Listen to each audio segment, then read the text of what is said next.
Hey, everybody, welcome back to our midweek update. Great to have you with us on another gorgeous Wednesday, my Oh man. It yeah, is beautiful so here in nice. the OC, and it's great to have you with us. Hope everybody out there is doing well.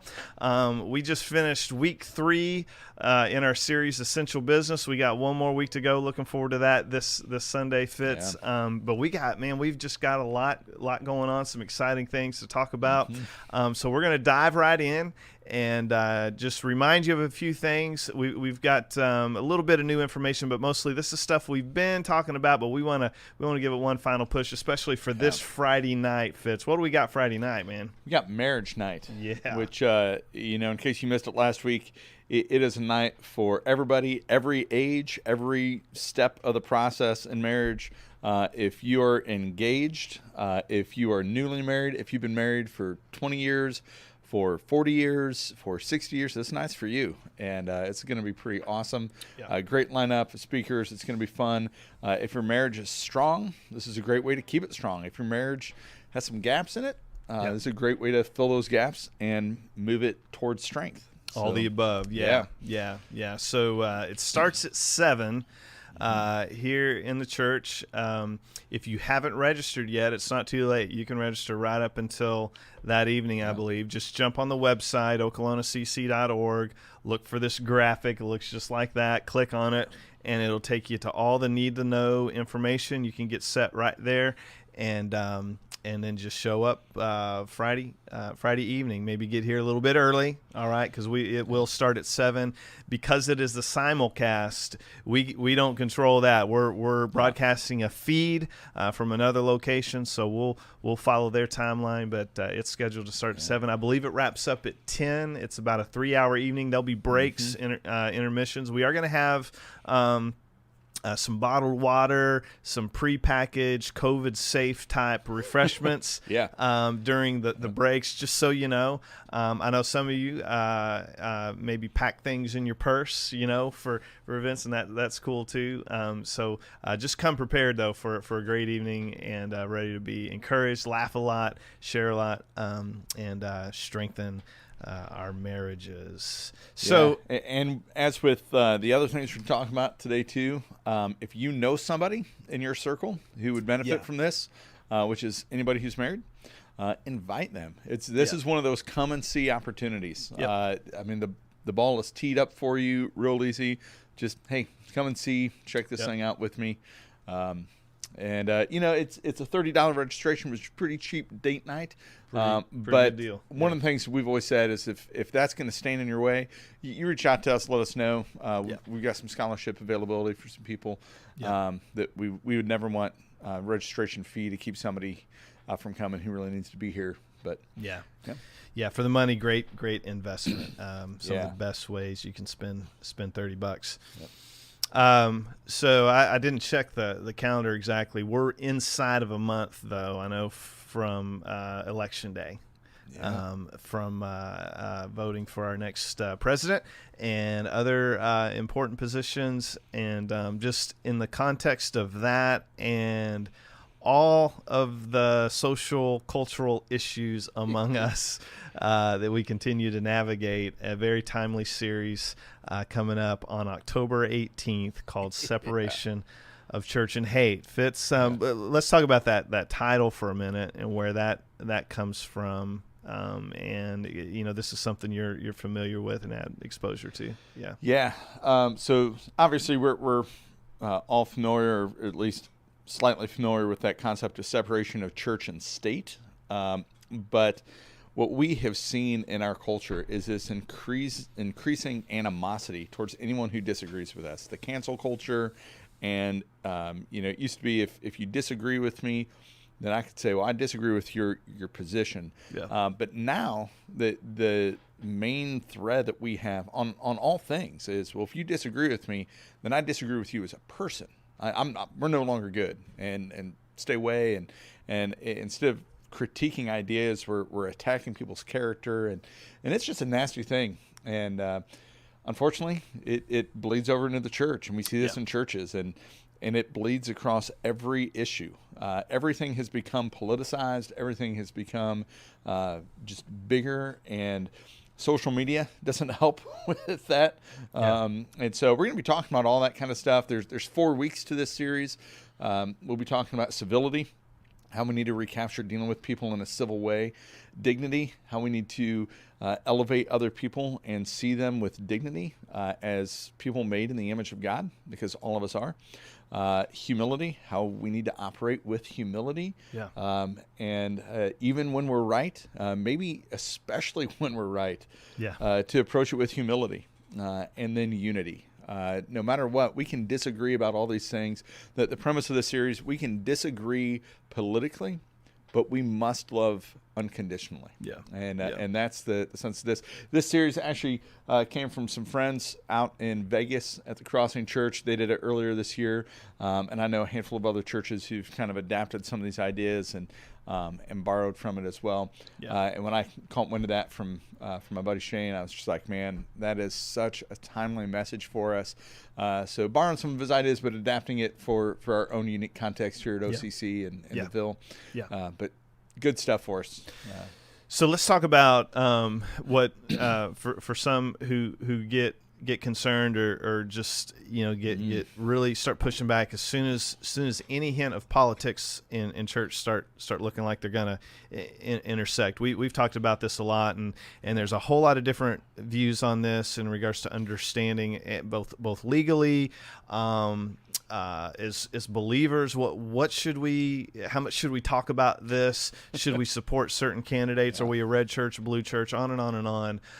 But the specific nature of politics in church, share a little bit there. It's funny. I've already had people ask me, and some of them they ask me why. Some of them just ask me to do. In regards to politics. Hey, why aren't you talking about this? Why aren't you saying more? We need more of this. We need more of that. And some people, I think, there's two different camps as you're looking at this series. There's one camp that's like, yes, because you need to tell those people who vote that way what's up. You need to get them on the right side.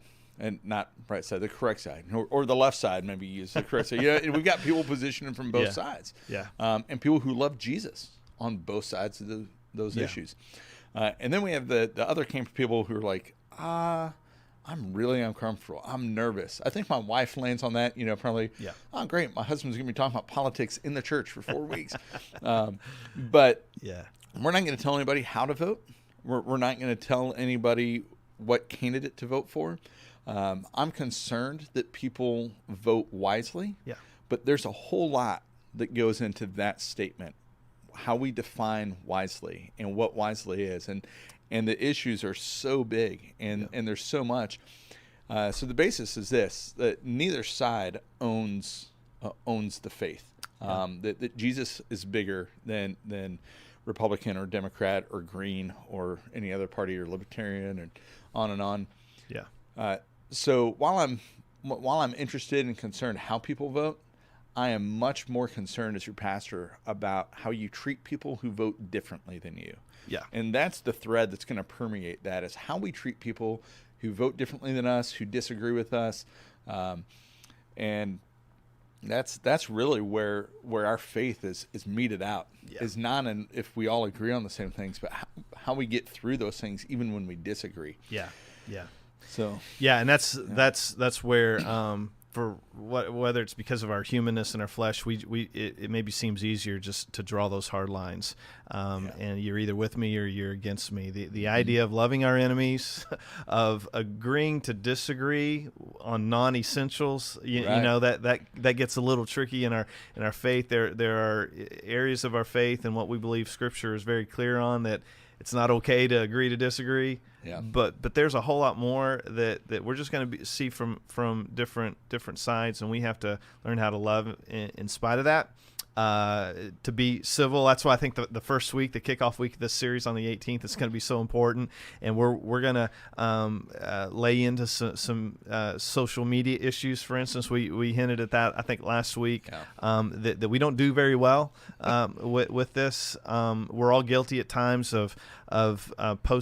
posting before we pause. I remember in middle school, that was one of the little nuggets the principal tried to promote to the kids was pause before you post. Yeah. To really give thought to what you're about to put out there, and it always comes down to, does it help or does it hurt? Right. And I feel comfortable saying that there is a whole lot more, a vast amount more of information that is not helping, that it is only hurting. It may feel good in the moment, in our anger, to say some things. Yeah. Man, but long term, you know, and remembering that particular platform is for the world to see. It's not just between you and a few friends, you know, where again doesn't make it any better or worse, but it's just the reality that we are proliferating in vast numbers our thoughts that we have not really worked out yet. And it's the danger of just saying things before you really consider the repercussions. So, so really, really important series that we just want to continue to be prepping you for you to be praying about, praying for this guy as he develops this. It's a lofty thing to pursue, I think, in this series, but one that we're not going to back down from. Yeah, everybody loves talking about politics and religion together. I mean, that's just, you go to anybody's house and you bring up politics and religion, that's going to be a good dinner table conversation, right? So we thought, religious organizations, go ahead and talk about it. And, you mentioned the legal thing a minute ago, too, and part of it, we are not allowed legally to choose a side. That's off limits for us as a church. And I think appropriately so. We don't want the church to ever be bought and owned by a political party. And we wouldn't want that for you, no matter which side of the aisle you're on, to feel like the church is being swayed by the government. So it helps us maintain that separation of church and state. Actually helps us out there, and should allow us then to separate the church from the hate. There you go. What we want to do. Yeah, well said. So October 18th, that series begins. One more week this week, important week as we wrap up Essential Business, and then we'll dive into that. Last thing we want to highlight, and with some, I guess, trepidation or wait and see, because man, we really want to be able to do this well. We want a lot of people to come, but we want to do it within the guidelines and to be safe. And it's not a question of whether we'll abide by the guidelines. That's we will do that. We will do the appropriate things that are that are necessary to make this safe. But for a lot of this, it still comes down. We're being given the opportunity to kind of choose what we want to offer and what you'll attend. Just because we're doing it, obviously, doesn't mean you have to come. We're not forcing this on anybody, but we feel that this is something that will benefit our community more than it will harm our community. Sure.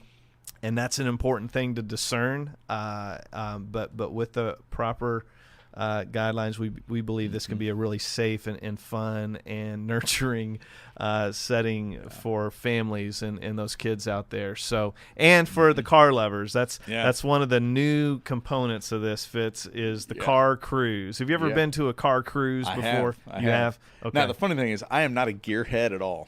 Like, I see cool cars and I say, that's a cool car. And my knowledge runs about that deep. I'm like, wow, that's cool, man. It's got power and it's loud and it's fast. And but then you start talking about stuff under and I'm just going to admit right here, and I might be trading my main card with some dudes, but you start talking about all the components within the car and a lot of that flies over my head. Yeah. But I still have a lot of respect and admiration for them, and I think they're cool, man. It's just it's intriguing. It's a curiosity, and so it's gonna be fun. Yeah. I mean, cars and candy, doesn't get any better than that. Something for everybody.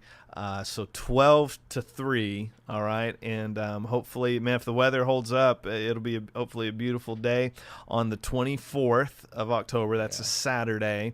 If it is inclement, if it rains, or we will have a rain date 1 week later on the 31st. But we're going to plan for the 24th and believe it's going to be beautiful, and that we'll have a great turnout for this. If you have more questions about it, please let us know. Again, shoot us an email, reach out to the church office here. But everybody's welcome. Again, like Fitz said earlier, this is just one of those easy things to invite folks to, and make it just a real friendly atmosphere. That, again, the reason we do this isn't just for cars and candy. It's ultimately to begin a conversation about Jesus that will blossom out of that, to have folks here on our campus and for them to be curious about, hey, what do you guys do here? It's so much more than just a fall festival, but it's such a great gateway entry opportunity. Yeah. And so we're excited about that. Yeah. Yeah. So that's going to wrap it up today. And thanks again for hanging out with us on another Wednesday. We look forward to this Friday, Marriage Night, 7 o'clock. Yeah. We hope you'll be there. If you haven't registered yet, jump on the website. Yep. And we'll see you Friday. Yeah. See you Friday. Thanks.